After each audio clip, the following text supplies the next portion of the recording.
예, 안녕하세요. 더불어민주당 사무총장을 맡고 있는 김윤덕 의원입니다. 오늘 기자간담회는 시작하기 앞서서 우리 국민 여러분들께 먼저 고맙다는 인사 올리면서 시작을 해야 될 것 같은데요. 지난 넉 달 동안 무너지는 대한민국을 지키기 위해 광장에서 그리고 각자의 거리에서 자리에서 수많은 국민들이 함께 힘을 모아주셨습니다. 진심으로 고맙다는 인사 올리겠습니다. 윤석열 파면은 끝이 아니라 시작입니다. 완전한 내란 종식과 대한민국의 정상화를 위해 한 발 한 발 나아가야 할 때입니다. 형사재판부와 수사당국은 내란 세력들에 대한 엄정한 법 집행에 차질이 없어야 합니다. 대통령직 파면이 내란의 형사적 책임을 면해주지 않습니다.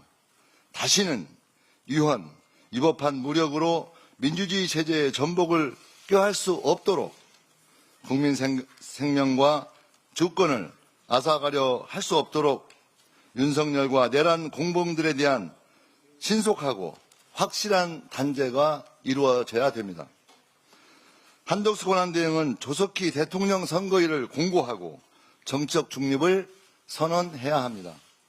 정치적 고려 없이 안정적이고 예측 가능한 조기 대선을 준비해야 될 것입니다. 한덕수 권한대행이 집중해야 하는 일은 민생입니다. 역대 최악의 산불 피해를 지원, 복구하는 일에 전념을 해야 합니다. 미국의 관세 정책 대응도 매우 시급합니다. 추경 또한 서둘러서 국회에 제출해야 됩니다. 경기 회복과 민생 경제 활력을 제고하는 데 모든 역량을 집중해 주시길 바랍니다. 우리 민주당은 민생을 살리는 일에 적극 협조할 것입니다. 국민의힘은 말뿐인 사과, 말뿐인 승복이 아니라 행동으로 국민들께 사죄해야 합니다. 벌써부터 차기 대선을 운운하면서 국민을 무시하는 파렴치 행태가 도를 넘고 있습니다. 1호 당원이 국민을 배반하고 파면당한 지 채 하루가 지나기 전에 윤석열은 지나간 과거라고 말하고 있습니다. 내란을 묵인하고 방조하고 동조하고 심지어 내란 수계의 복귀를 회초했던 사람들이 언제 그랬냐는 듯 선긋기에 바쁩니다. 국민의힘에 요구합니다. 1호 당원 윤석열을 즉각 제명하고 내란 선전선동에 동참했던 의원들에 대해 분명한 조치를 취합니다. 국민 앞에 내란 사태에 대한 분명한 책임을 지지 않는다면 대선 후보를 낼 자격조차 없음을 명심하시기 바랍니다. 대한민국의 대내적 위기가 계속되고 있습니다. 이제 헌정 질서를 정상화하고 국가적 불행과 위기를 극복하는 데 모든 국민적 역량을 집중해야 할 때입니다. 우리 당은 절제된 자세로 다가올 대선을 준비하겠습니다. 통합과 안정, 희망과 미래의 새로운 민주정부 출범을 위해 국민과 함께 나가겠습니다. 고맙습니다. 예, 그럼 지금부터 질의응답 진행하도록 하겠습니다. 질문 있으신 기자님께서는 소속과 성함 말씀해 주시고요. 질문해 주시면 되겠습니다. 예, 네. 네, 수고 많으셨습니다. 사무총장님, 그동안 4개월 동안 민주당도 참 수고가 많으셨는데요. 그런데 이제 4일에 있었던 헌재에서 이제 결정문을 보시면 이제 윤석열 대통령 파면을 결정하면서도 이제 국회에서도 일방적 좀 태도가 있었다라고 지적을 해주셨잖아요. 네. 이제 대화, 타협, 관용과 절제가 부족했다라고 말씀을 해주셨는데 이 점에 대해서 이제 제1야당인 그리고 가장 거대 다수 의석을 가진 좀 정당으로서 이제 관련한 언급이나 발언이 없었던 것 같아서 이에 대한 입장을 좀 요구하고 싶고요. 네. 또 하나 더 이제 최상목 대행이나 이런 정부 인사들에 대한 탄핵이나 그다음에 거부권 법안들도 이제 재추진하려는 의사가 있으신 걸로 아는데 이 과정에서는 또 그 헌재가 당부한 대화, 타협, 또 관용과 절제를 어떻게 하실지, 어떻게 풀어가실지 설명 좀 부탁드리고 싶습니다. 네, 소속하고 성함도 말씀해 주시죠. 네. 한국일보 우태경 기자입니다. 네.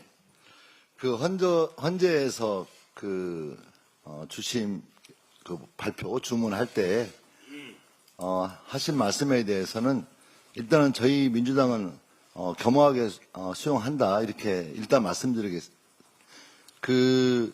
뭐라고 할까 상당히 격렬한 국회 내에서의 갈등과 그런 논쟁들이 있어 왔다는 것에 대해서 우리 민주당도 좀 겸허히 돌아보고 국회가 대화와 타협의 장이 되어서 무엇보다도 국민 민생에 집중해서 국가 발전을 이룰 수 있는 그런 정치 문화가 정착될 수 있도록 좀 노력하겠다는 말씀 올리겠고요.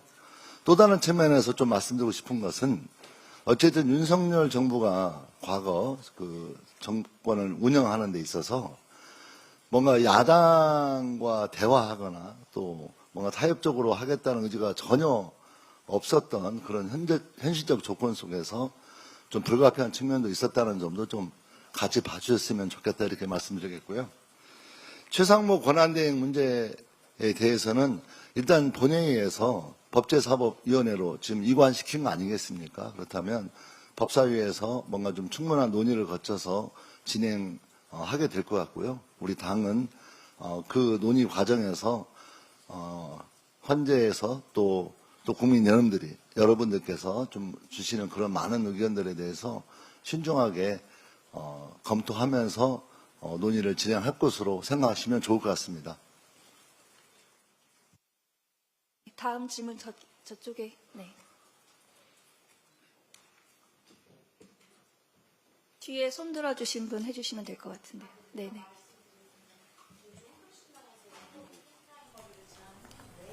네. 디지털 타일스 안소연입니다. 야권에서 오픈 프라이머리를 해야 한다 이렇게 조국혁신당에서 방금 제안을 했는데요. 여기에 대해서 당에서 논의된 게 있으신지 좀 말씀해 주시면 감사하겠습니다. 현재 저도 언론인들로부터 질문을 많이 받았는데요. 저희 민주당은 이번 헌재 결론이 나올 때까지 사실 대선에 관한 논의를 구체적으로 진행된 적이 전혀 없습니다.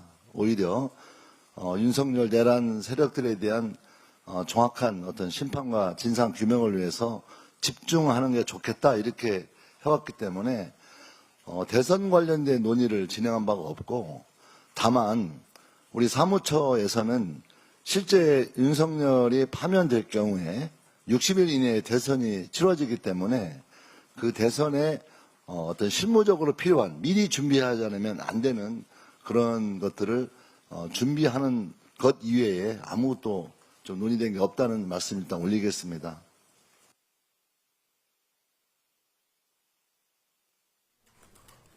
네, 저 뒤쪽에. 예.